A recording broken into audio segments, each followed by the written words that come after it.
খাল খনন কর্মসূচি উদ্বোধনে আজ যশোর যাচ্ছেন প্রধানমন্ত্রী। বিভিন্ন উন্নয়ন প্রকল্পের ভিত্তি স্থাপন সহ যোগ দেবেন জনসভায়। জেলায় উৎসবের আমেজ। নারায়ণগঞ্জে আলোচিত ৭ খুনের ১ যুগ পূর্ণ, বিচারের রায় ঝুলে আছে আপিল বিভাগে। এতদিনেও কার্যকর না হওয়ায় স্বজনদের হতাশা। পাটুরিয়া দৌলতদিয়া ফেরির ক্যান্টিনে ইচ্ছামতো দামে খাবার বিক্রি, জিম্মি হয়ে পড়েছেন যাত্রীরা। অভিযোগ খতিয়ে ব্যবস্থার আশ্বাস কর্তৃপক্ষের। এবং বৃষ্টির প্রবণতা বাড়ার সঙ্গে তাপমাত্রা হ্রাসের পূর্বাভাস আবহাওয়া দফতরের। বজ্রাঘাতে ৬ জেলায় ১২ জনের মৃত্যু।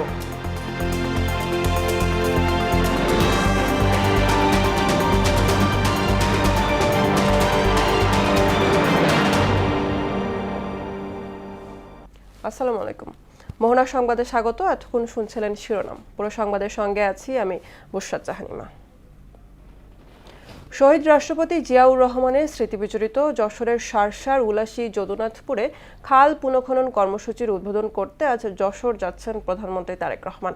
এর পাশাপাশি যশোর মেডিকেল কলেজের ৫০০ শয্যার হাসপাতাল উদ্বোধন এবং ঈদগাহ ময়দানে জনসভায় অংশ নেবেন তিনি।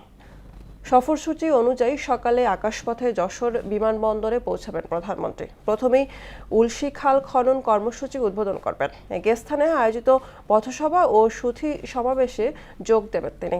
এরপর মেডিকেল কলেজ হাসপাতালে ভিত্তিপ্রস্তর স্থাপন শেষে যশোর কেন্দ্রীয় ঈদগাহ ময়দানে জনসভায় বক্তব্য রাখবেন সরকার প্রধান। তার সফর ঘিরে জেলা জুড়ে বইছে উৎসবের আমেজ।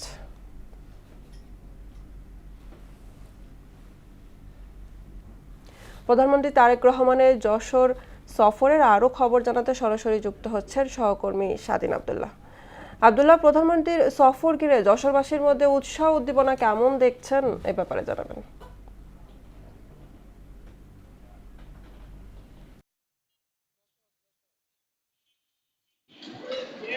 আপনি যেমনটি বলছিলেন, ধন্যবাদ আপনাকে। যশোরের মানুষের ভিতরে কিন্তু প্রধানমন্ত্রীর সফর ঘিরে উৎসবের আমেজ বিরাজ করছে। আমরা এখন যে এখানে দাঁড়িয়ে রয়েছি, এটি যশোর কেন্দ্রীয় ঈদগাহ ময়দান।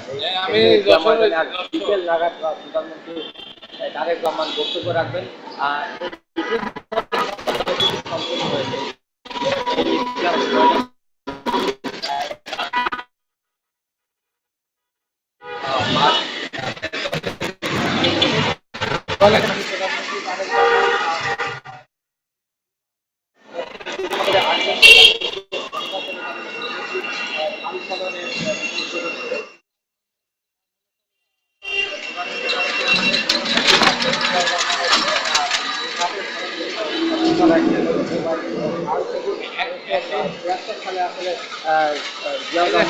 আমাদের প্রধানমন্ত্রী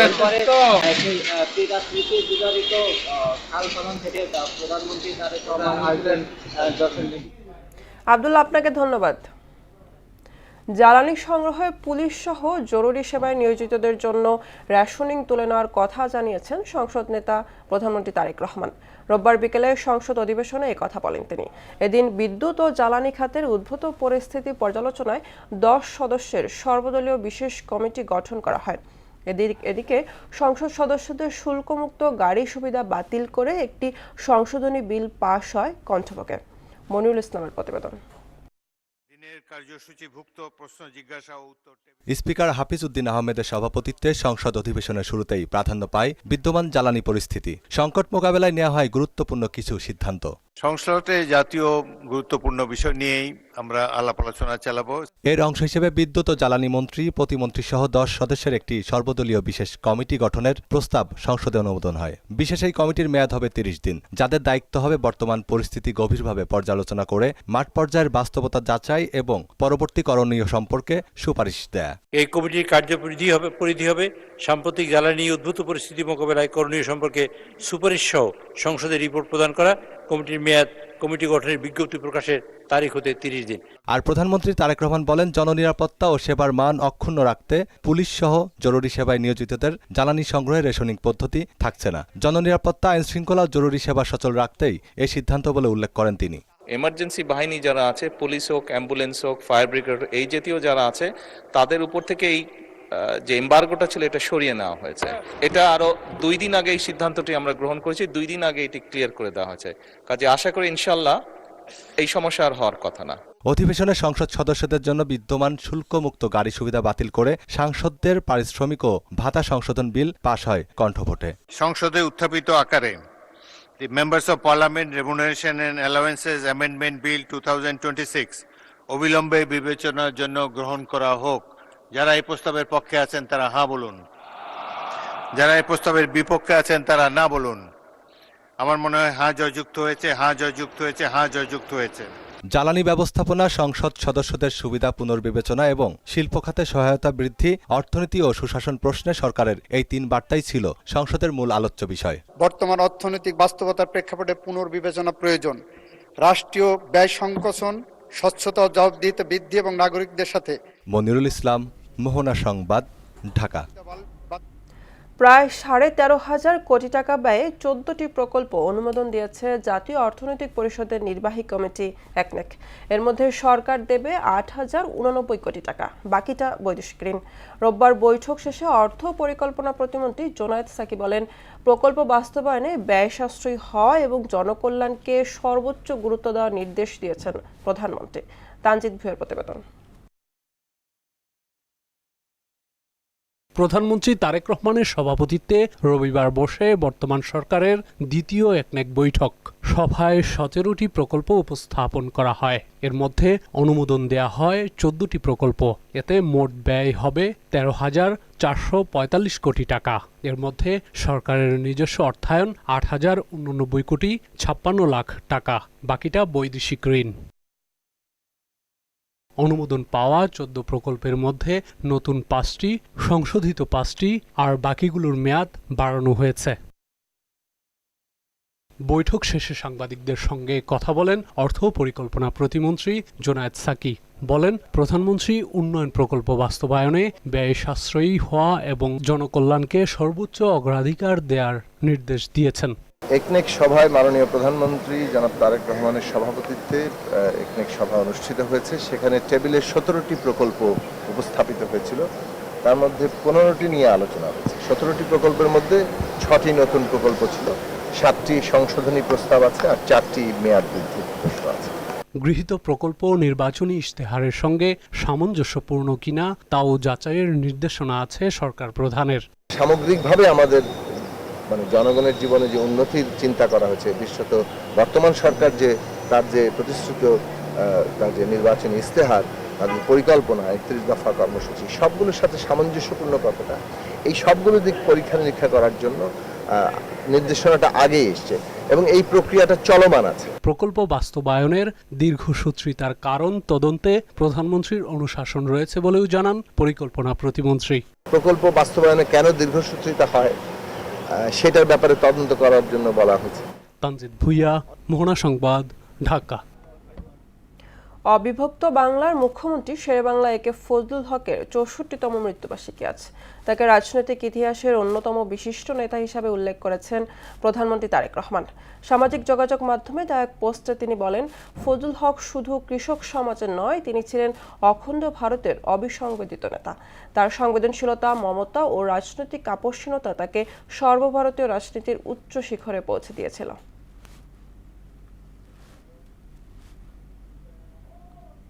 নারায়ণগঞ্জে আলোচিত 7 খুনের 1 যুগ পূর্ণ হলো আজ।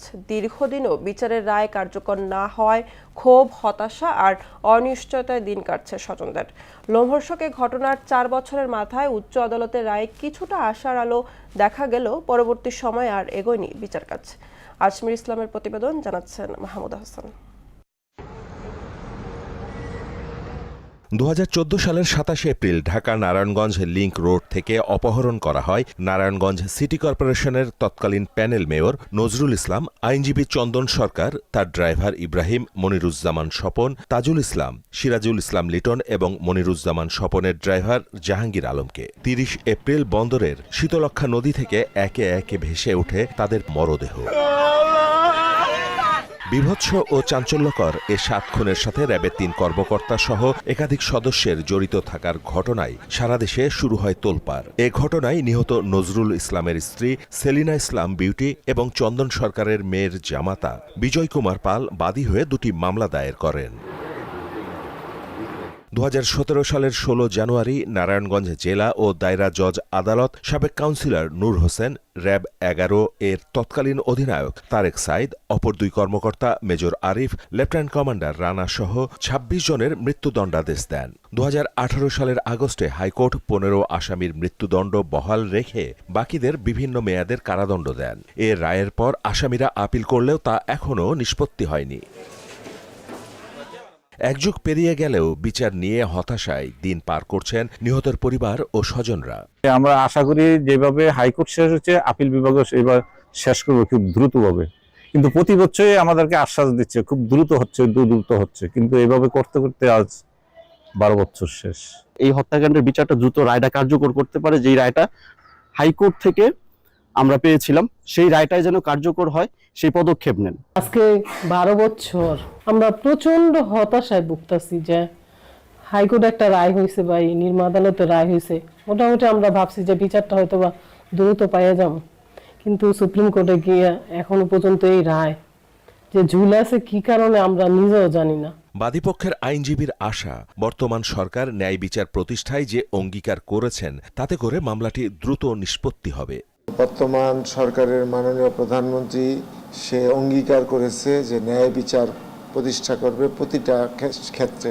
আশা করি খুব দ্রুততার সাথে এখন আমরা এটা নিষ্পত্তি করতে পারবো এবং ইনশাল্লাহ নিষ্পত্তি করব এবং সেই নিষ্পত্তি দ্রুতই হবে। দ্রুত বিচার নিষ্পত্তি ও দোষীদের সাজা কার্যকর হবে এমনটাই দাবি ভুক্তভোগী পরিবার সহ স্থানীয়দের। মাহমুদ হোসেন, মোহনা সংবাদ। ইতিহাসের দোরগোড়ায় বাংলাদেশ, রূপপুরের বিশাল কর্মযজ্ঞে এখন চূড়ান্ত শিহরণ। দীর্ঘ প্রতীক্ষার অবসান ঘটে রূপপুর পারমাণবিক বিদ্যুৎ কেন্দ্রের প্রথম ইউনিটে শুরু হচ্ছে জ্বালানি ইউরেনিয়াম লোডিং। এটি কেবল 1200 মেগাওয়াট বিদ্যুতের গল্প নয়, বরং বিশ্ব পরমাণু ক্লাবে বাংলাদেশের শক্তিমত্তার এক অনন্য ঘোষণা। জ্বালানি স্বনির্ভরতার সেই গল্পই থাকছে মনিরুল ইসলামের প্রতিবেদনে। স্বপ্ন ছিল কয়েক দশকের, পরিকল্পনা ছিল প্রজন্মের। অবশেষে পাবনার রূপপুরের আকাশে সেই নতুন শক্তির সূর্যোদয়। পরীক্ষামূলক উৎপাদনের চূড়ান্ত ধাপে প্রবেশ করতে যাচ্ছে দেশের প্রথম পারমাণবিক বিদ্যুৎ কেন্দ্র। এই দিনটি কেবল একটি প্রকল্পের সাফল্য নয়, বরং বাংলাদেশের কারিগরি ও প্রযুক্তিগত শ্রেষ্ঠত্বের এক ঐতিহাসিক মাইলফলক। খনি থেকে সংগৃহীত ইউরেনিয়াম প্রক্রিয়াজাত করে তৈরি হয় ক্ষুদ্রাকার প্লেটগুলো বসানো হয় বিশেষ ধাতব টিউবে, যা ফুয়েল রড নামে পরিচিত। অসংখ্য রডের সমন্বয়ে গঠিত হয় এক একটি ফুয়েল অ্যাসেম্বলি। রূপপুরের 1 নম্বর ইউনিটের রিঅ্যাক্টরে এমন 163টি অ্যাসেম্বলি একে একে স্থাপন করা হবে। এই জ্বালানি রিঅ্যাক্টরের হৃৎপিণ্ডে জন্ম দেবে নিয়ন্ত্রিত ফিশন বিক্রিয়া। সেখান থেকে উৎপন্ন তীব্র উত্তাপে তৈরি হবে উচ্চচাপের বাষ্প, যার শক্তিতে ঘুরবে বিশাল আকৃতির টারবাইন। এভাবেই পরমাণুর ভেতরে লুকিয়ে থাকা শক্তি রূপান্তরিত হবে বিদ্যুতে। ইউরেনিয়াম লোডিং শেষ হতে সময় লাগবে প্রায় 1 মাস। এরপর শুরু পর্যায়ক্রমিক পরীক্ষা। প্রাথমিকভাবে 1, তারপর 5 এবং ধাপে ধাপে 30% সক্ষমতায় বিদ্যুৎ উৎপাদন শুরু হবে। সবকিছু ঠিক থাকলে আগামী আগস্টের মধ্যেই জাতীয় গ্রিডে যোগ হবে 300 মেগাওয়াট বিদ্যুৎ। নিরাপত্তার প্রশ্নে কোনো ছাড় নেই। IAEA এর কড়া নজরদারিতে প্রতিটি ধাপ পরিচালিত হচ্ছে। পরিবেশ ও প্রযুক্তির আন্তর্জাতিক মানদণ্ড রক্ষা করে প্রকল্পের অগ্রগতিতে সন্তোষ প্রকাশ করেছে বিশ্ব সংস্থাটি। এই বিশাল কেন্দ্র পরিচালনার দায়িত্বে থাকছে nuclear power plant company of Bangladesh. এরই মধ্যে দেশের একদল চৌকস প্রকৌশলী রাশিয়া থেকে উচ্চতর প্রশিক্ষণ শেষ করে ফিরেছেন। বাংলাদেশের প্রথম পারমাণবিক বিদ্যুৎ কেন্দ্র পরিচালনা এবং মেইনটেনেন্স করার জন্য হাইলি ইঞ্জিনিয়ার্স, অপারেটর এবং টেকনিশিয়ানদের ইন্টারন্যাশনাল স্ট্যান্ডার্ড মেনটেন করে ট্রেনিং প্রশিক্ষণ প্রদান করা হয়। ট্রেনিং কর্মসূচিগুলি রোসাটম টেকনিক্যাল একাডেমি এবং আন্তর্জাতিক পরমাণু শক্তি সংস্থা সহযোগিতায় পরিচালনা করা হয়। এখানে রূপপুর চালু হলে জ্বালানির আমদানি নির্ভরতা কাটিয়ে শিল্পায়নের পালে লাগবে নতুন হাওয়া। লোডশেডিংয়ের অন্ধকার পেছনে ফেলে বাংলাদেশ প্রবেশ করবে নিরবিচ্ছিন্ন জ্বালানি নিরাপত্তার নতুন যুগে। রূপপুরের রিঅ্যাক্টরে আজ কেবল জ্বালানি লোড হচ্ছে না, লোড হচ্ছে কোটি মানুষের স্বপ্ন, নতুন আত্মবিশ্বাস আর এক শক্তিশালী আগামীর সংকল্প। মনিরুল ইসলাম, মোহনা সংবাদ, ঢাকা। পাটুরিয়া দৌলতদিয়া নৌ রুটে চলাচলকারী ফেরির ক্যান্টিনে ইচ্ছামতো দামে বিক্রি হচ্ছে খাদ্য সামগ্রী। মূল্য তালিকা না দেখিয়ে যে যার মতো করে ক্রেতাদের পকেটে কাটছে। এছাড়া অস্বাস্থ্যকর পরিবেশ ও নিম্নমানের খাবারের অভিযোগও করেন যাত্রীরা। বিষয়টি খতিয়ে দেখে ব্যবস্থা নেওয়ার কথা জানায় বিআইডব্লিউটিএ কর্তৃপক্ষ। আবুল হোসেনের প্রতিবেদন জানাচ্ছে মিশাল বিনতে আনোয়ার। দেশের অন্যতম গুরুত্বপূর্ণ নৌরুট পাটুরিয়া দৌলতদিয়া। এখান থেকে প্রতিদিন ছোট বড় 15 থেকে 20টি ফেরি চলাচল করে। আর যানবাহন পারাপার হয় প্রায় 5000। যাত্রী ও চালকদের জন্য ফেরিতে রয়েছে খাবার ক্যান্টিন ও স্টেশনারি দোকান।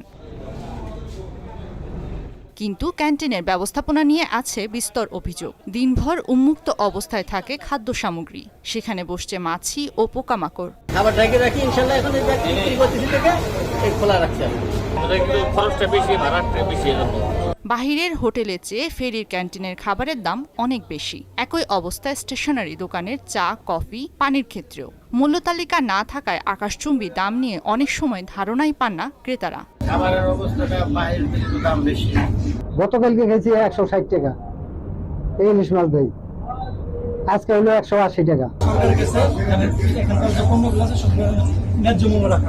বাড়তি দাম নেয়ার অভিযোগ অস্বীকার করে বিআইডব্লিউটি এর কর্মকর্তা বলেন, তাদের প্রধান অফিস থেকে দাম নির্ধারণ করে দেয়া হয়। প্রধান কার্যালয় কর্তৃক নির্ধারিত মূল্যের অতিরিক্ত বা কোনো অন্যায়ভাবে কেউ টাকা বেশি দিতে পারবে না।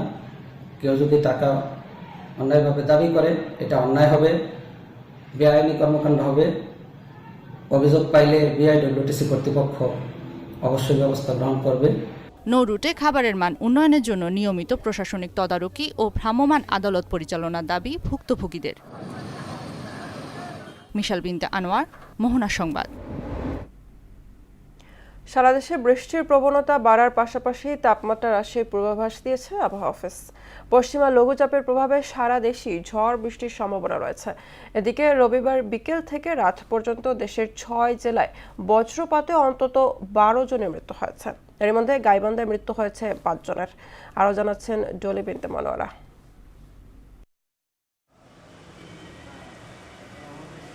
রবিবার দুপুরের পর থেকে দেশের বিভিন্ন স্থানে শুরু হয় ঝড় ও বজ্রবৃষ্টি। এক সপ্তাহের বেশি সময় ধরে চলা তীব্র দাবদাহের পর এই বৃষ্টিপাত প্রশান্তি আনে জনজীবনে। তবে বজ্রপাতে মৃত্যুর ঘটনা ছিল মর্মান্তিক। সারা দেশে অন্তত 12 জনের মৃত্যু হয়। গাইবান্ধায় শিশুসহ 5 জনের প্রাণ যায়। এর মধ্যে সুন্দরগঞ্জ উপজেলার ধোপাডাঙ্গা গ্রামে 3 জন, ফুলছড়ি উপজেলায় 1 জন এবং সাঘাটা উপজেলার হেলেঞ্চা গ্রামে 1 জনের মৃত্যু হয়। সিরাজগঞ্জের রায়গঞ্জ ও তারাস উপজেলায় মৌসুমের প্রথম ঝড় বৃষ্টির দিনে বজ্রপাতে 2 জন মারা গেছেন। রায়গঞ্জ উপজেলার মল্লিকচান গ্রামে মাঠে কাটা ধান স্তূপ করে রাখছিলেন একই পরিবারের কয়েকজন। এমন সময় বজ্রপাতে হোসেন আলী শেখ গুরুতর আহত হন। স্থানীয় এক চিকিৎসকের কাছে নিয়ে গেলে তাকে মৃত ঘোষণা করা হয়। এদিকে জামালপুরে পৃথক স্থানে বজ্রপাতে 2 জনের মৃত্যু হয়েছে। এছাড়া আরও 4 জন আহত হয়। এছাড়া নাটোরের সিংড়া, বগুড়ার গাবতলী এবং পঞ্চগড়ে 1 জন করে মারা গেছেন। অন্যদিকে কয়েকদিন তীব্র গরমে হাঁসফাঁস অবস্থা শেষে রাজধানীতে স্বস্তির বৃষ্টিপাত হয়েছে। জনমনে মিলেছে প্রশান্তির প্রলেপ। ডলি বিনতে মনোয়ারা, মোহনা সংবাদ। কিশোরগঞ্জের হাওরে বোরো ধান তোলার ব্যস্ত সময় পার করছেন কৃষকরা। যদিও শিলাবৃষ্টি ও নেকব্লাস্টার রোগে ফসলের ক্ষতি হয় হাসি নেই কৃষকের মুখে। তার উপর ডিজেলের বাড়তি দামের কারণে লোকসানের শঙ্কা করছেন তারা। তবে এসব সমস্যা উৎপাদনে তেমন প্রভাব ফেলবে না বলে মনে করছে কৃষি বিভাগ। ওমর সিদ্দিক রবিনের তথ্যে বিস্তারিত জানাচ্ছেন ডলি বিনতে মনোয়ারা। কিশোরগঞ্জের হাওরে বড় ধান কাটার ধুম লেগেছে, তাই ব্যস্ত সময় পার করছেন কৃষকরা। কয়েকদিনের মধ্যে ভারী বৃষ্টিপাত ও আকস্মিক বন্যার আশঙ্কায় ফসলের সম্ভাব্য ক্ষয়ক্ষতি এড়াতে আগামী 28 এপ্রিলের মধ্যে হাওরের 80% জমির বড় ধান কাটার জন্য কৃষকদের জরুরি নির্দেশনা দিয়েছে কৃষি বিভাগ। নির্দেশনা অনুযায়ী কিশোরগঞ্জ জুড়ে এখন উৎসবের আমেজ। সোনালী ফসল ঘরে তুলতে শ্রমিকদের সাথে কাজে যোগ দিয়েছেন কৃষকরাও।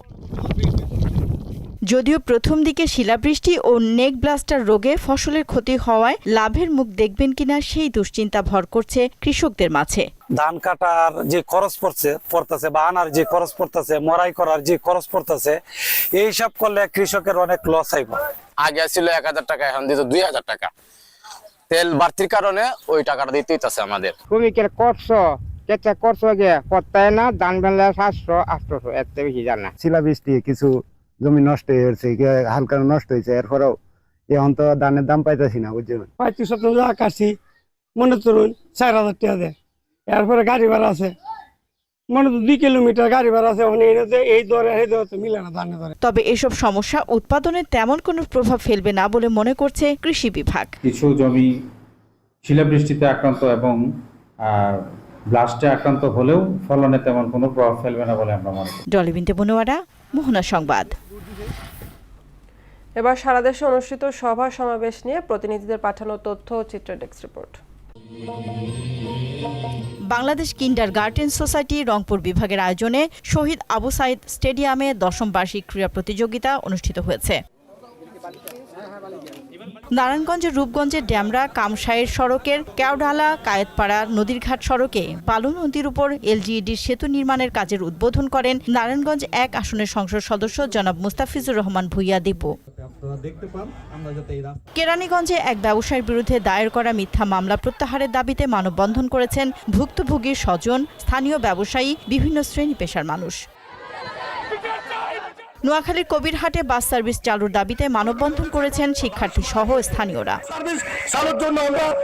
শরীয়তপুরে আতাউর রহমান খান ওয়েলফেয়ার ফাউন্ডেশনের উদ্যোগে স্থানীয়দের মাঝে 2 শতাধিক ফলদ বৃক্ষের চারা বিতরণ করা হয়। দ্রুত সময়ের মধ্যে বরগুনার তালতলী কয়লাভিত্তিক তাপবিদ্যুৎ কেন্দ্র বন্ধের দাবি জানিয়ে মানববন্ধন করেছে বিভিন্ন স্বেচ্ছাসেবী ও সামাজিক সংগঠন। এ সময় জীবাশ্ম জ্বালানির পরিবর্তে পরিবেশ বান্ধব নবায়নযোগ্য জ্বালানি ব্যবহারের আহ্বান জানান বক্তারা। সিরাজগঞ্জ উপজেলা প্রাথমিক শিক্ষা অফিসের উদ্যোগে প্রাথমিক বিদ্যালয় গোল্ড কাপ বালক বালিকা ফুটবল টুর্নামেন্টের উদ্বোধন করেন সদর উপজেলা নির্বাহী কর্মকর্তা মোহাম্মদ মামুন খান। চাঁপাইনবাবগঞ্জের শিবগঞ্জে গ্রাম পুলিশ সদস্যদের মাসব্যাপী বুনিয়াদী প্রশিক্ষণ কোর্সের উদ্বোধনী অনুষ্ঠান হয়েছে উপজেলা পরিষদ মিলনায়তনে। জয়পুরহাটে কাঁচা চামড়ার গুণগত মান রক্ষায় দিনব্যাপী কর্মশালা অনুষ্ঠিত হয়েছে। টলি বিনতে বনুয়ারা, মোহনা সংবাদ। এবার আন্তর্জাতিক প্রসঙ্গ। যুক্তরাষ্ট্র ইসরায়েল নতুন করে আগ্রাসন চালালে প্রত্যাশার চেয়েও ভয়াবহ পাল্টা জবাবের হুঁশিয়ারি দিয়েছে ইরানের প্রতিরক্ষা বাহিনী আইআরজিসি। এদিকে ইরান ইস্যুকে কেন্দ্র করে পাকিস্তানের নির্ধারিত সফরে যাচ্ছেন না মার্কিন প্রতিনিধি দল। অন্যদিকে সফর শেষ করে ইতোমধ্যে ইসলামাবাদ ত্যাগ করেছেন ইরানের পররাষ্ট্রমন্ত্রী আব্বাস আরাকচি। দর্শক, এ পর্যায়ে জানিয়ে দিচ্ছি আজকের সংবাদপত্রের গুরুত্বপূর্ণ শিরোনামগুলো।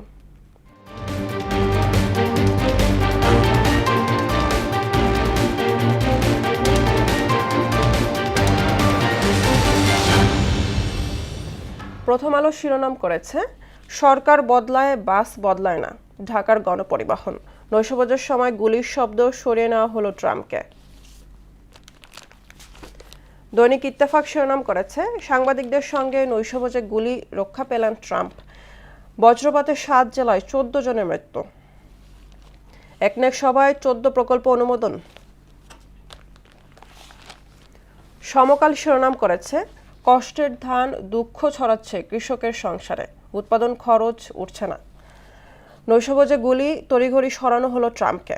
কুমিল্লার কাস্টমস কর্মকর্তা খুন, ছিনতাইকারী চক্রের 5 জন আটক, ফোন ব্যাগ উদ্ধার।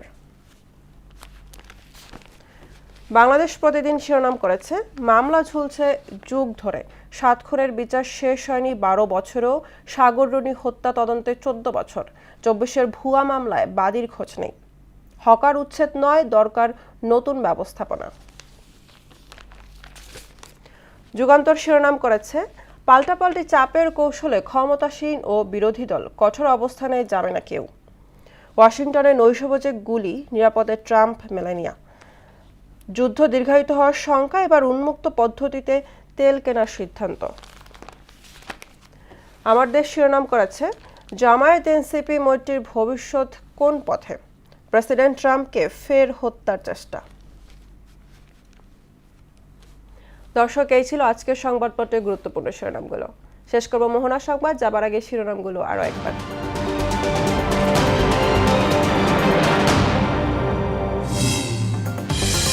খাল খনন কর্মসূচি উদ্বোধনে আজ যশোর যাচ্ছেন প্রধানমন্ত্রী। বিভিন্ন উন্নয়ন প্রকল্পের ভিত্তি স্থাপন সহ যোগ দেবেন জনসভায়, জেলায় উৎসবের আমেজ। নারায়ণগঞ্জে আলোচিত 7 খুনের একযোগ পূর্ণ বিচারের রায় ঝুলে আছে আপিল বিভাগে, এতদিনেও কার্যকর না হওয়ায় স্বজনদের হতাশা। পাটুরিয়া দৌলতিয়া ফেরির ক্যান্টিনে ইচ্ছামতো দামে খাবার বিক্রি, জিম্মি হয়ে পড়েছেন যাত্রীরা, অভিযোগ খতিয়ে ব্যবস্থার আশ্বাস কর্তৃপক্ষের। এবং বৃষ্টির প্রবণতা বাড়ার সঙ্গে তাপমাত্রা হ্রাসের পূর্বাভাস আবহাওয়া দফতরের, বজ্রাঘাতে 6 জেলায় 12 জনের মৃত্যু।